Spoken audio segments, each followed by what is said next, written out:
Hello everyone, this is John from RPGs and More, and in today's video I'd like to talk to you about boats and ships in your role-playing games. Oh, still too hot.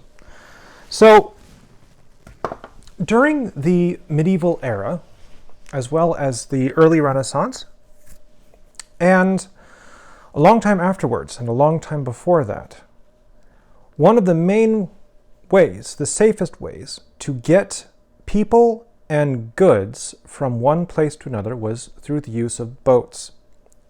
And then also later through the use of ships to go across the ocean or along the coastline. So it's very reasonable that we would have shipping or boats and ships in our role-playing games. But what would those look like? A lot of that is going to depend upon the terrain that your boats and your ships are going to be moving through. One of the more common elements that you would see, and okay, before I get any further, let me say, this is going to be primarily based upon European-centric shipping and naval or maritime traditions. That is where my knowledge base is. That is where I'm comfortable talking. There are traditions from maritime traditions and rich maritime traditions from other places in this world. I am not knowledgeable about them. And if I were to talk at length about them, I feel that I would do them an injustice. So if anyone happens to know of someone who can talk at length about or has talked at length about the maritime traditions of, say, ancient China, for example, I would love to learn about it, so please do share. But I'm not going to touch on that right now, or on what happened in the American continent before Europeans arrived, because I'm just not knowledgeable, and I don't wish to disrespect people by speaking out of my lack of knowledge, shall we say, without using any pejorative terms, or you know what I mean. Anyway, back to topic. One of the most common vessels that you might encounter, and this is going to be true in almost any era from like the Roman era onward, is going to be a simple, almost flat-bottomed river vessel. I did some reading, and I think in the 5th edition Player's Handbook, I looked under their watercraft. And I found the sailing ship, the keel boat, the longship, the galley, the warship, and the rowboat. Well, the keel boat, I think, is going... when I looked up what a keel boat is, and a keel boat is actually something that's a bit more modern in concept than the medieval ages, so I'm not quite sure why that's in a more medieval Renaissance-centric gaming system, but that's fine. I'm not the designer. I didn't make the choice. I would have chosen to call it the cog instead. That's spelled C-O-G for those that want to look it up. A cog is a name given to a generic class of vessel that was used primarily during the medieval ages, and I think during a lot of the Dark Ages as well. And if memory serves, it was a very simple vessel for the most part. The cogs were one-masted sailing vessels that could be propelled by oars in a pinch, but they weren't really designed for it. And their primary purpose was to bring people and cargo up and down rivers in Europe. And they could also, with some modifications and a lot of luck, sail along the coastline.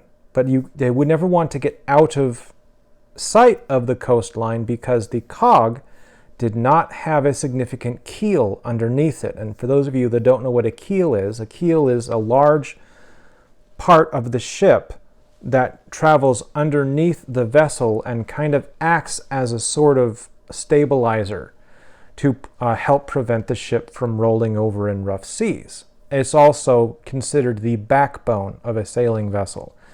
It's the strongest point. Keels were typically made out of as few pieces of wood as possible and the thickest wood that they could get. So the biggest and thickest trees, first to the keel, then to the masts, because those are the two vital things. That's my memory anyway. So you've got this short draft vessel.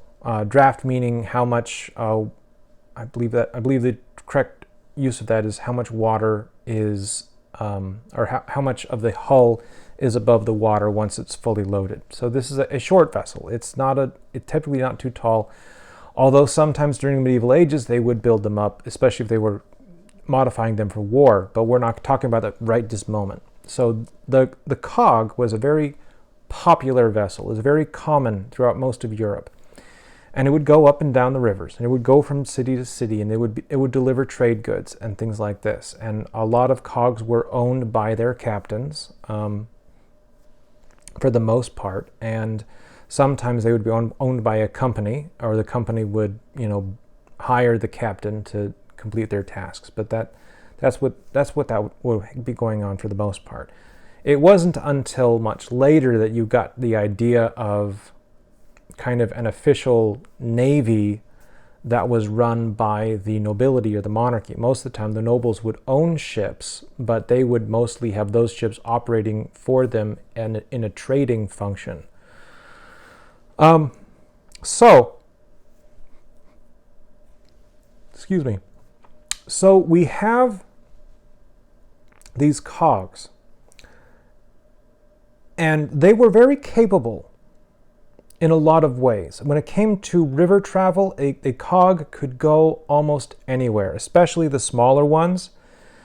They weren't quite as portable as the Nordic Longship. That one could actually be portaged and moved across land when necessary, and that was done. So the Longship in the D&D handbook is something that could be used for a lot of stuff. So if you are looking at a more European-centered civilization that is a little developed but still has a lot of wilderness in it, a cog is going to be a good vessel to kind of invest your time in learning about. It'll be very common in a lot of those organizations, partially because it's easy to man with a small crew, and they're relatively easy to build compared to other vessels. All right, but let's say you kind of are really into Vikings. Excuse me, I'm sorry. And you really, really want to tell a Nordic-inspired story. Well, why not? Because there's a lot of awesome stuff there. So the Viking Longship is an incredibly capable vessel. Now, what's interesting about the Viking Longships is, especially in the early days, they were not built with nails. They were assembled with kind of their wooden pegs that were, carved to exactly match holes that were cut into the wooden boards that make up the longship. And so a longship was, because of that, they tended to be pretty light. And they also tended to be pretty flexible because you didn't have the solidity and the rigidity of iron holding the whole thing together. So bending it around and making it do cool things was something that was very doable. It also meant that the ocean could bend it around and do things with it too, but you win some, you lose some. Now, the longship was typically primarily sail-powered at sea, but was capable of being powered by oars when close to land or during time of war. Typically, the people who were pulling those oars were the same ones that would be fighting your battle. So you don't really, you one or the other, basically. All right. Some delicious chamomile tea. Okay, not too hot. The cool thing about the Longship is, while the Longship is basically, it can do all the things the cog can do, but it does them a little bit better. The only thing that the cog has that the Longship doesn't is the cog can be big enough and wide enough to have a cabin in it and have an interior structure, which is something that Longships typically did not have. They would have a deck that was boards, run across the ribs of the ship. But then that would be taken up in order to store goods underneath the deck. You did not sleep under that deck. There was no room for it because you were literally looking down at the space between the ribs of the ship and the outer hull. So if you are looking for something from this time period, but you want to have cabins, you want to have people, being able to have those conversations in the captain's cabin, or those illicit trysts below decks, or whatever it is you want to do, the cog is going to be your choice for that. Cogs did actually have a main deck and then a cargo hold underneath that deck. That was relatively, especially during the later periods, that was much more common. Initial cogs would have been built much more similar to the Longships as far as decks are concerned, but as the time period went on and they grew larger, you did get a main deck with a cabin, a cargo space below, and then you got the forecastle, and then the stern castle, and those would actually be built up to look like castles with parapets and everything, and crenulations, for war and to help defend the ship from pirates. So those were also things that the cog could do. So if that's what you're looking for, then you're looking at the cog. The Longship, though, it did not typically have a cabin. Some of them did, but it was not typical. What they did have is, if they wanted to take the sail down, they had the ability to spread the sail out to create a sort of tent over most of the crew in order to give them some shelter from the sun while they rode the Longship. That's something that was done. Where the Longship excelled was in its portability. Unlike the cog, it could be portaged from place to place, and we have plenty of evidence. We have maps and things showing routes of where the Nordic, you'd commonly call them Vikings, but really, those peoples, I think Sweden specifically, but I'll have to double check on that, did send expeditions across Eastern Europe, or across to Eastern Europe, that would get all the way to where we now have Russia, in addition to discovering the Middle East. And this was done so consistently that the emperor of the Byzantine Empire had a special unit of guardsmen made up of Nordic soldiers who had traveled along this trade route and decided they wanted to stay. And there's a whole unit.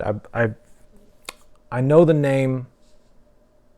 I don't think I can pronounce it correctly, but it starts with a V. I think it's the Vararian Guard or something like that. Anyway, it's a cool military unit, and it's an example of something that is incredibly fish out of water in some ways. And it's a way you can add diversity into your games without losing some verisimilitude, because it's perfectly reasonable for a ruler to want to have guards or a unit of guardsmen that come from a completely different place that are then going to be loyal to that ruler specifically, instead of having loyalties to local power structures. So there's a thought for that. And that's something that ocean travel and river travel can help enable. It's perfectly reasonable to do that. And a lot of that route that they would travel would actually require them to pick up the longship and carry it across long sections of land to get from river to river to river in order to make the full trip. And they would do that, and then they would sell their goods, buy new goods, turn around, and come back. And I think, if I recall correctly, the whole expedition would take between 1 and 2 years, depending on weather. So this is something that people would do. Perfectly reasonable. And you can have it in your game.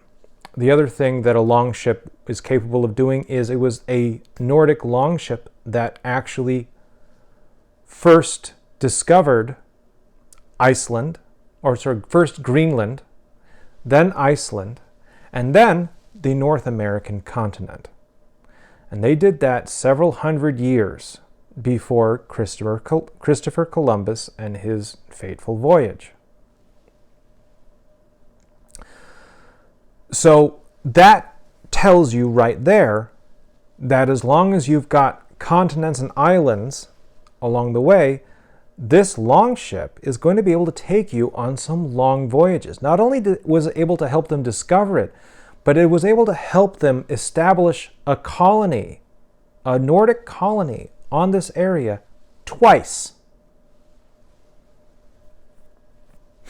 They called it Vinland, and it was for a while it was a highly developed and known part of Nordic society.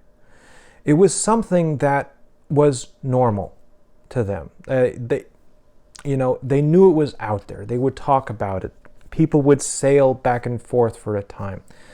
But then after a while, the locals, the natives to that area, decided that they didn't really like the Nordic people being there and decided to put an end to that. There were other things involved as well. There was a lot of, I'm sure that there was disease and famine and other problems too. So I'm not going to blame it all on the local people. This is not a blame game, please. We're just talking about the different factors. And the fact is, I'm sure that the Vikings, the Nordic people at that time, probably did not make themselves the best of neighbors to the local population. So, take that with all the grains of salt. Do your own research if you're really interested. I highly encourage you. I think it's fascinating. All right, so that's the longship. The longship can do a lot. So go for it and use that one. Let's look at some of the other ships on this list. Let me talk about what I know. All right, the galley. What is a galley? Well, for most of us, at least from my generation, and then earlier than that, one of the biggest images that we get, or at least that I get, I should say, when I think of a galley is the movie Ben-Hur.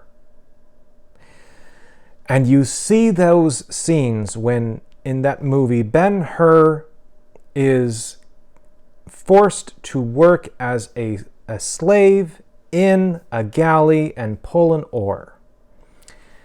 And that's kind of what you know about it. That's the biggest images, these huge, big oar-powered ships that go and seem to glide through the ocean like knives and then try to ram each other. Well, I guess a more modern generation would probably think about the sequel to the movie 300 that had a very, very good, if highly stylized scene of galleys fighting against the Persian invasion fleet. So the galley typically refers to that Roman galley as well as the Greek galley. And those were, they tended to be long, thin vessels that had banks of oars on each side. Some of them would have 2 banks and be referred to as a bireme, if I recall correctly. And then there was the 3 ranks, the trireme.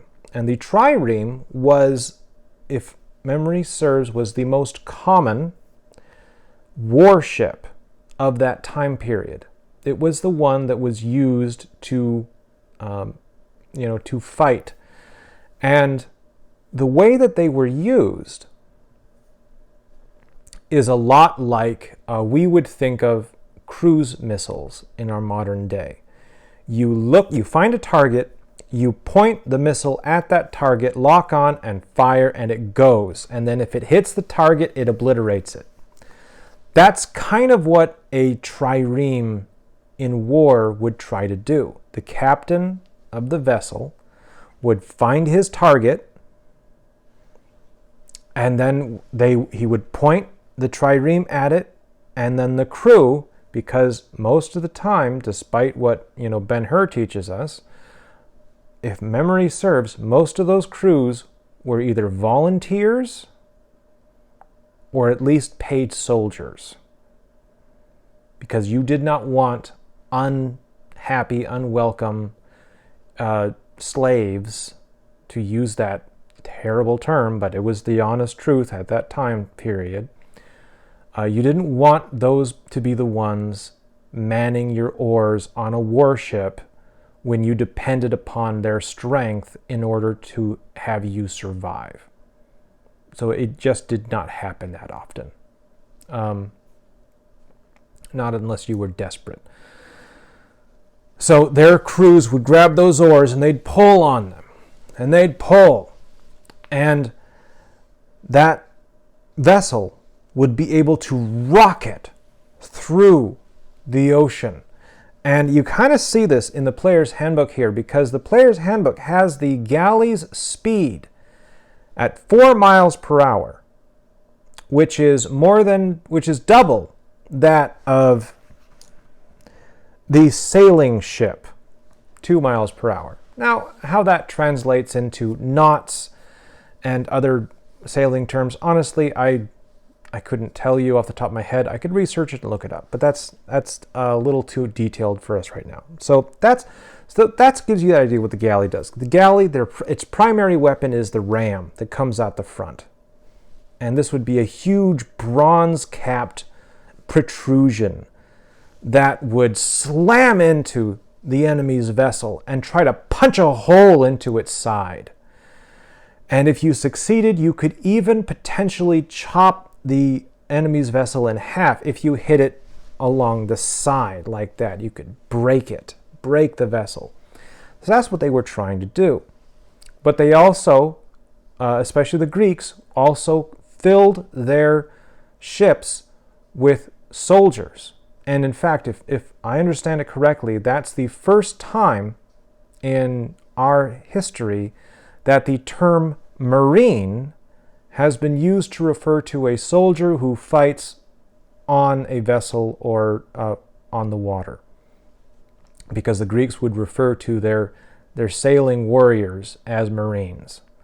And they would, they'd be the ones standing on the fighting platforms, working the catapults to throw fire at enemy vessels, and they would be the ones who would try to board the enemy vessel and defeat the crew and take over the ship, or try to sink it.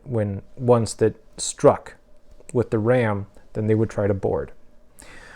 So that's kind of what galleys did. Now, there was a lot of other kinds of galleys. There's also the Venetian Galley, which was a vessel that was more specific to the city of Venice in our history.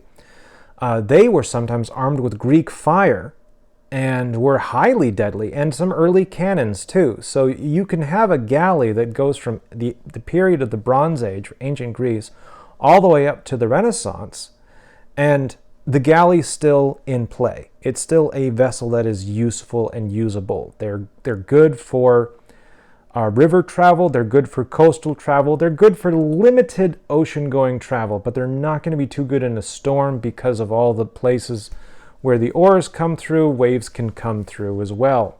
They do have ways to stop it up, but it's still a weakness in the hull. All right, That's the galley.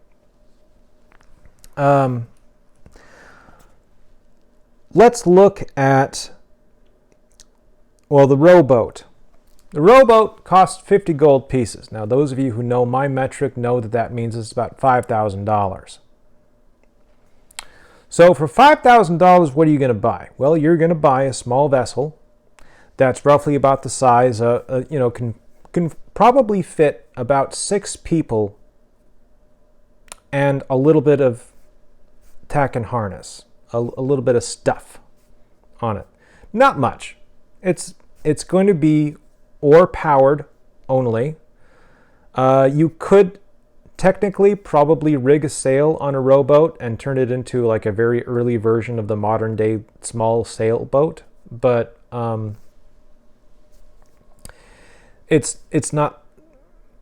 During the medieval era, that was not so commonly done. It could be done, but it was not a more common thing, to my knowledge. If you know better, tell me, and then give me some sources. I'd love to learn. All right, so, but that's kind of what the rowboat was there for. It was often used to get goods and materials from a larger ship onto the shore if there wasn't a pier available, or to transport people and goods from one location on shore to another. Fishermen would use rowboats to go out there and do some fishing if they weren't big-time fishermen, just little local guys. Another thing that rowboats could be used for in your campaign world is a rowboat can be used as sort of a taxi service. So if you want to have kind of the gondola idea from Venice, then you could pattern that and just kind of reskin the rowboat to be the gondola. And I'm sure that most people would not even worry about it. The cost makes sense, right? Okay. Let's look at the sailing ship and the warship. The sailing ship and the warship are kind of the sailing ship could refer to the cog. That is possible. Or the larger version of the cog, the one that came later on. That would make sense to me.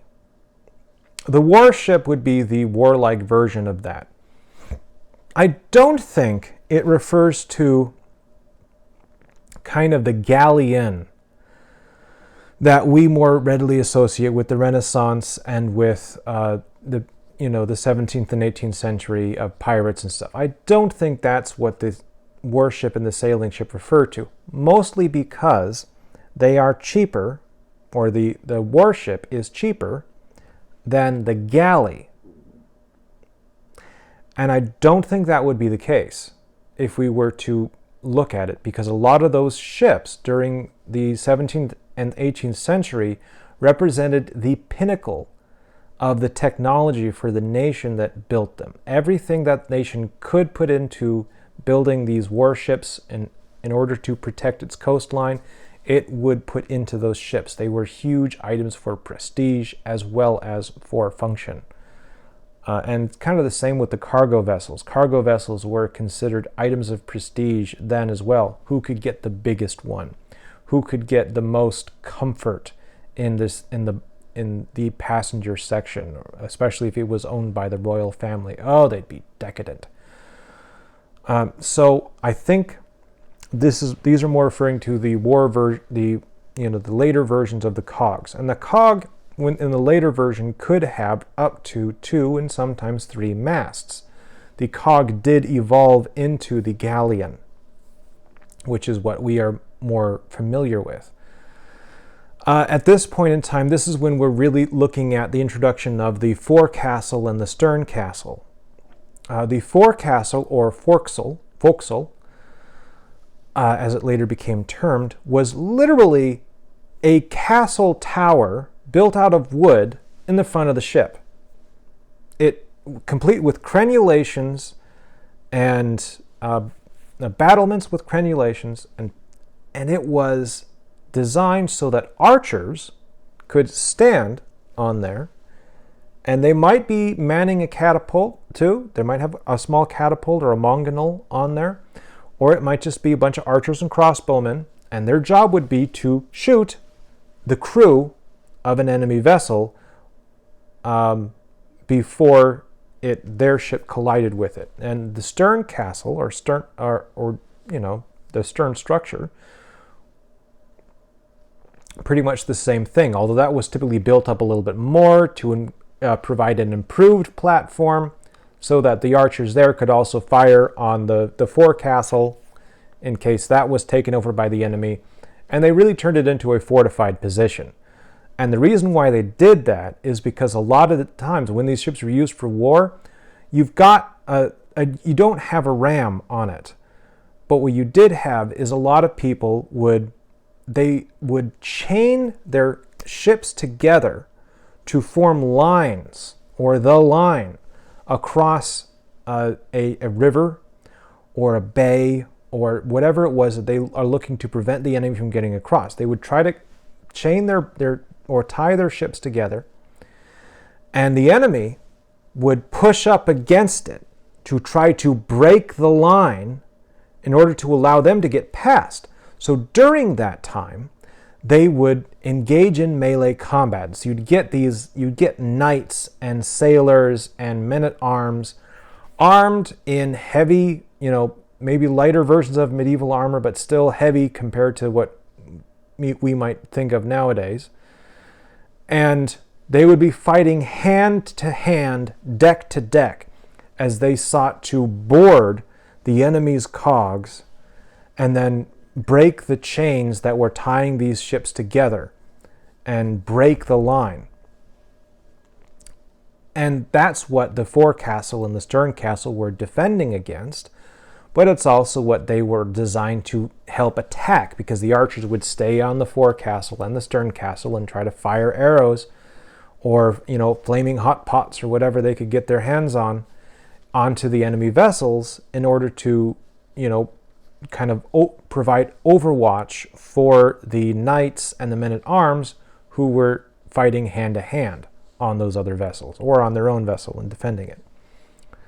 So that's kind of what the warship would be doing. There wasn't going to be a lot of, cannons didn't come until later. Until later in the Renaissance, you wouldn't really see a lot of cannons on vessels. If they did, they'd be hideous, big, huge, massive cannons put on the bow of a ship to fire straight forward, like what would happen with the Venetian galleys. But they were so unreliable at the time. It was, if I recall correctly, while it was done, it was not, say, the main armament. It was something to fire at the enemy while you're closing with them, and then your crew picks up the slack and takes care of it. So, but that's everything that you're going to find in the player's handbook and what I personally know about it. But there's one other source I want to talk to you about when it comes to ships, and that is freebooters. And the reason why I'm bringing up freebooters is because it is an OSR take where the author takes the original 3 booklets of D&D and kind of reworks them a little bit, assuming that what if that was made, instead to be dungeon adventures, made specifically to be pirate adventures. So it's made by Night Owl Workshop. I think it is a really fun system. It's a really neat, simple, uncomplicated romp through pirates, if that's what you're looking for. If you want something specific to that, go ahead and get this system. It's on drive-thru. I'm not trying to advertise it, though. The reason why I want to bring it up is because it has a really good description of different sizes of ships, as well as cannons and other things.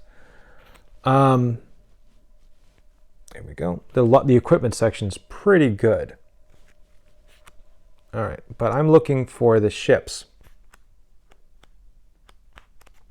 Here we go.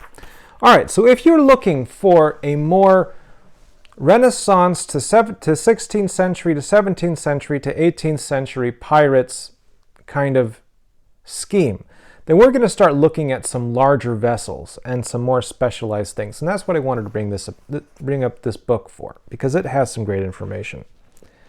Now, you're going to have the Canoe. That's where we start with that. The Canoe is kind of. Well, you know, it was typically used by native peoples in the North American and South American continent. That's where Europeans encountered it, to my knowledge, and they kind of took the design and used it in other places as well after that. It's a very simple, straightforward vessel. Cool beans. If you want that in your world, why not? Sure. You know? All right, but let's look at other things. You've got a boat. Now, the boat is going to be about a 1-ton vessel, probably about 12 inches. So that's going to be like your rowboat, okay? But then there's also the sloop, which is a small vessel, about 40 feet long. And that's one of the smaller sailing vessels that you can get. Excuse me. Now, the sloop is a good starter vessel for a lot of people. It can have up to between 4 to 12 guns. Sure. You know, I'm not going to go through all of this. Not like that. The sloop is neat. It's a nice smaller ship. It's maneuverable. It can carry cargo, but it's not one of the big, huge honkers. So if you just want to have a smaller coastal adventure, a sloop is a good way to do it without getting involved in like hundreds of people in your fights. All right. The long boat is, it's kind of like the ship's boat. That would be on a lot of these vessels. They'd have multiples of them in some cases to serve as lifeboats in case that was needed, but also to help transport sailors and cargo from the ship to the shore.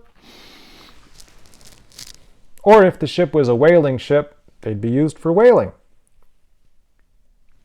All right. Ooh, good tea.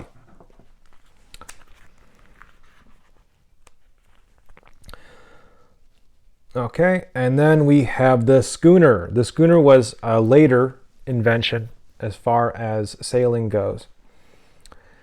But what it was capable of doing was packing on a lot of sail, but doing it in such a way that it didn't need as big of a crew in order to work. So like according to this book, the crew could have been crewed with as few as 9 people.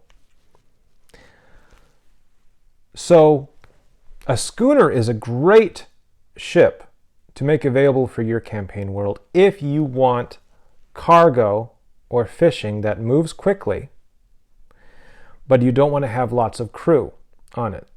So you think about it and think what you can do. It also, they tended to have, their sails were set more triangular, and so they were really great at tacking,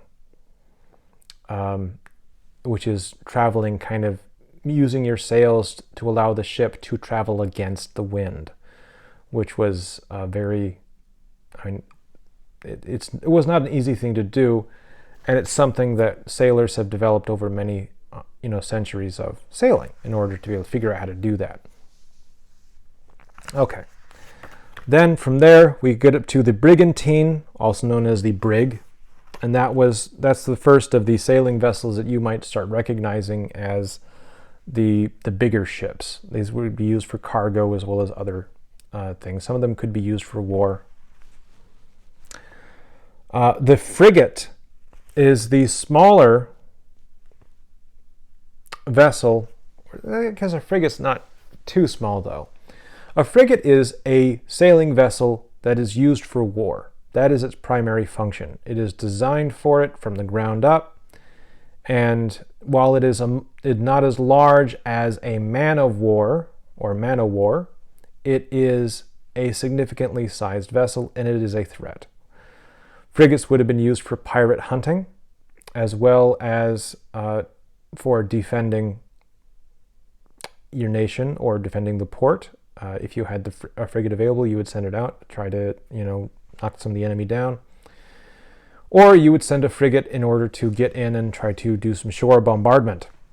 All right. The flute is a wide, slow, flat-bottomed, 3-masted, square-rigged ship often used by merchants due to the big cargo capacity. I'm reading that one because a flute is not one I'm familiar with. I'm more familiar with frigates. I can talk about them without too much crazy. A frigate also, by the way, was a 3-masted vessel. If you're typical 18th century pirate, if that's your image, you're probably thinking about a frigate in one way or another. All right, so a flute is a cargo version of that.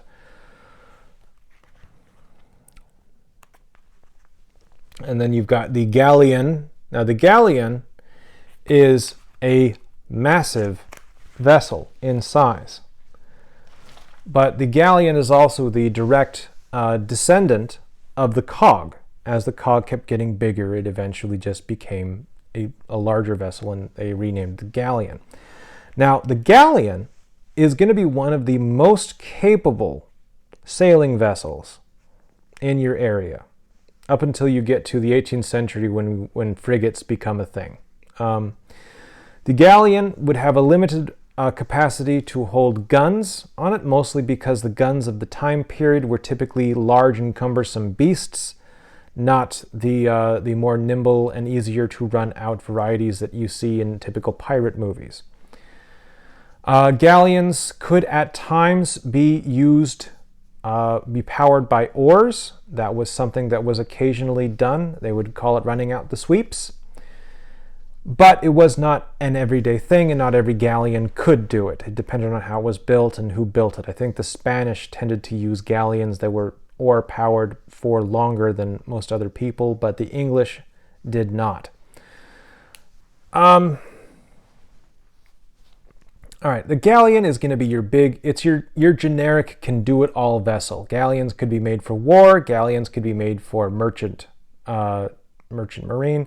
Galleons could be made for exploration. Galleons could be made for sightseeing and tours. You had to be pretty wealthy for that, but it could be done. So a galleon is kind of your be-all, end-all, do-all. If you want to have a highly developed, sophisticated, technologically advanced Renaissance era kind of society, a galleon is a good go-to as a vessel to help you to help illustrate how powerful your nation is. It again represents the pinnacle of maritime technology for its time and for the nations that built it. They would put every bit of knowledge and tech they had into properly building them. So don't think of them we're used to thinking of them as kind of outdated compared to other sailing ships at the time. They really weren't. They were still among the best. Frigates were better once they were developed, but the galleon was nothing to sneeze at. Larger than that, you're looking at the man of war, which was a vessel built specifically to kill. And some of them would have up to 100 cannons. And they would pack in the sails, They would pack on sails, they would pack on crew.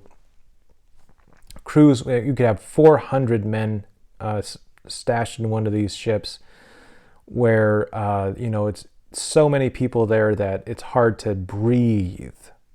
But they would need all that crew in order to fight, and inevitably a lot of the crew would actually perish during the voyages from disease, from sickness, from injuries, because they were dangerous ships to run, discipline, and then from fighting as well. And so they would typically have a lot more crew in the beginning of a voyage than they thought they would need at the end. And by the time they would get to the end, the crews would be not quite as populated for various reasons. And that's why sailors tended to be really happy when they got to shore and could go on some shore leave and do something else, because for at least the next 48 hours, they weren't in as much danger. Kind of think about that. So that's basically a run through of ships that you can use in your role-playing games and where they would kind of be, where they would go. Your galleons, your frigates, the flutes, they would be quite capable of ocean-going travel. If you want to span continents and or span oceans, I should say, to connect continents together, those are good ones to go to. But don't discount the longship, because while the longship did fall out of favor in our own history, there's no reason why it wouldn't have stayed in favor for a long time. Outside of people not wanting to be out in the elements, that's a perfectly capable vessel. So you can keep on having those being used in your settings long after our own history kind of stopped using them for primary vessels of commerce and war.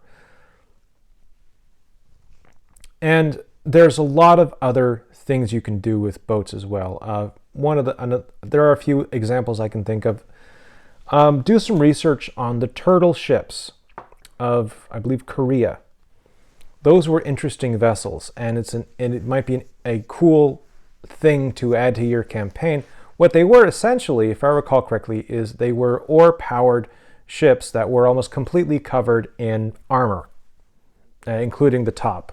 They was like a turtle shell with a bunch of oars sticking out the side that they would row around, and they would attempt to ram their opponents or fire arrows through arrow slits inside the vessel and things like that.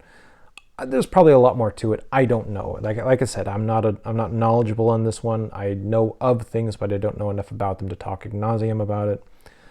Please use those keywords, turtle ship, and do some research. Or if you guys, any of you know someone who knows a lot more about this, go ahead and let me know. I'd love to hear it. Okay, the ancient Egyptians had another thing. They had a deal where they had a hard time getting wood, and the wood that they would get would often be in small pieces. So what they would do is they would make ships out of straw. And it would be straw kind of packed with mud a little bit to give it more sturdiness. But these huge, massive bundles of straw and reeds that would be bound together in order to create these big banana-shaped sailing vessels.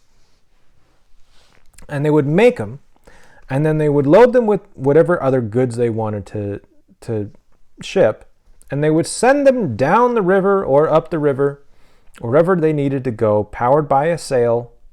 And when they got to their destination, oftentimes if they were done, if they didn't need to make a return voyage, they would actually sell the cargo and then unbind the vessel and then distribute the grain or the straw and the reeds also and sell that too, because that was part of the commodity. If I remember correctly, I could be completely butchering this. But since we're talking about a fantasy world, what if you did that in your fantasy world? What if you had a ship or people that would make boats out of strange materials or just materials that are needed, and then the materials themselves are what takes you down the river, and then you can actually break apart the boat and sell it. Like you can do that with rafts. Say you're trying to send tree trunks down the river. Well, you can just float them down the river.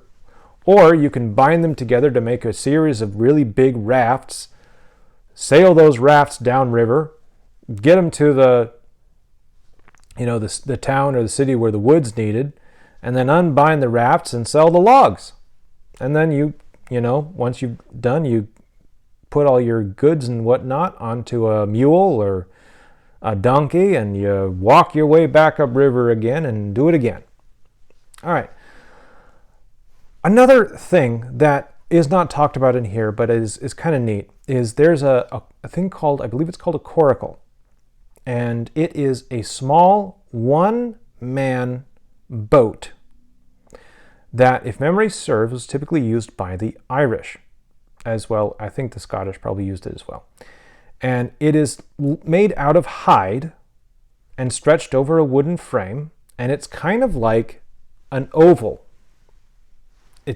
And with one solid board through the middle that you would use as a seat, and then you would have your paddle, and you would paddle your way along a moor or a swamp, or you would paddle your way along, a stretch of river. And these were they were used for several reasons. One, they're light, they're portable, they're designed to be operated by one person, but they did have some ability to carry packages, cargo.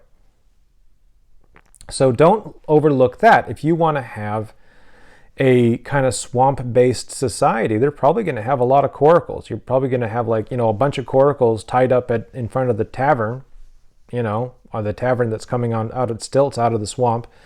And why not, right? People can get, personal and personalize their coracles and whatnot.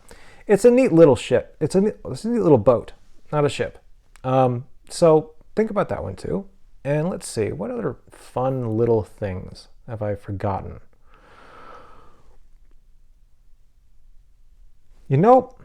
I've forgotten them. So if I think of more to add, then I will do another video on this topic. But for right now, this has been a general overview of ships and boats for role-playing games, where they might be useful, where they might not. I hope that some of you find this useful. If you did enjoy this content and you'd like to see more, then please like and subscribe to the video and maybe leave me a comment down below. Let me know what you did like. Let me know what you didn't. If you think I can improve on some things, I'd appreciate knowing. I enjoy constructive criticism. Thank you all very much for stopping by, and I hope you all have a wonderful night. Peace be with you. Bye-bye.